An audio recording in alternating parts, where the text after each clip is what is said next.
কড়াইয়ে তেল দিয়ে দিয়েছি, পেঁয়াজটা দিলাম, শুকনো লঙ্কা দিলাম, তেজপাতা আর এলাচ, লবঙ্গ, দারচিনি আর ব্ল্যাক পেপার,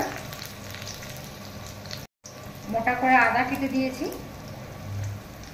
আর টমেটো দিয়েছি আর কি। এটা বেশি ভাজবো না, অল্প একটু নাড়াচাড়া করে এটা আমি গ্রাইন্ড করবো।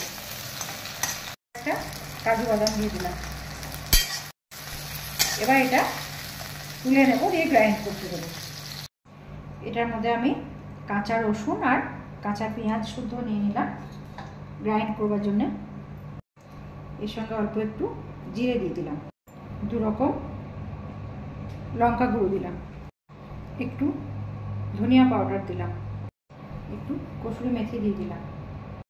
এই শুকনো লঙ্কাটা আমি ভেজে নিয়েছি ভালো করে তেলে, এটা আমি গ্রাইন্ড করে নেব একসঙ্গে। আলুটা আমি ভেজে নেব, লবণ দিয়ে আলু আর পটল আমি ভেজে নিচ্ছি। আলু পটলটা ভাজা হয়ে গেছে, তেলটা অল্প তেল দিয়েছি কড়াইয়ে, তারপর গোটা জিরে ফোড়ন দিলাম, পেঁয়াজ দিয়ে দিলাম কাঁচা। মশলাটা আমি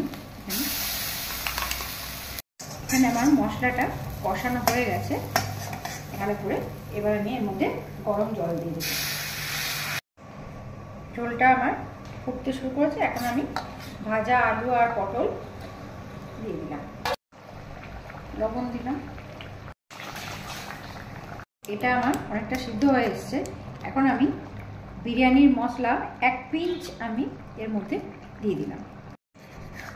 যখন এটা একদম সম্পূর্ণ সিদ্ধ হয়ে গেছে তখন এর মধ্যে আমি পনিরগুলো দিয়ে দেব।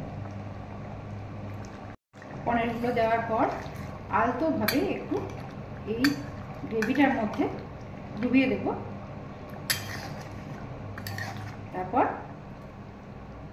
অল্প একটু ঘি দিয়ে আমি ঢাকা দিয়ে দেব। ঘিটা দিয়ে আমি ঢাকা দিয়ে দেব। খুলে দেখলাম আমার দারুণ স্বাদের এই পনির রেডি হয়ে গেছে সবজির সাথে, আলু পটল পনির।